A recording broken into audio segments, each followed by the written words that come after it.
مجھے کیوں نکالا، وہ پوچھتے ہیں کہ انہیں کیوں پکڑا۔ کراچی کی احتساب عدالت میں JJVL میں 17 ارب روپے کی کرپشن کیس کی سماعت ہوئی۔ سابق مشیر پیٹرولیم ڈاکٹر عاصم حسین سمیت دیگر ملزمان عدالت میں پیش ہوئے۔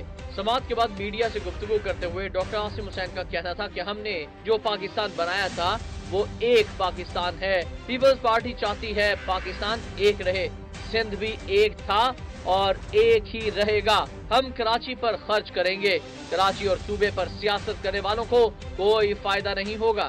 پاکستان پیپلز پارٹی یہ چاہتی ہے اور ہر پاکستانی یہ چاہتا ہے کہ پاکستان ایک رہے۔ میں تو سب کو دعوت دیتا ہوں کہ وہ مین وفاق کی پارٹی بن کے مین سٹریم میں آ کے کام کریں، کیونکہ اب ایک صوبائی پارٹی بن کے یا ایک ڈویژن کی پارٹی بن کے کوئی کراچی کو فائدہ نہیں ہوگا۔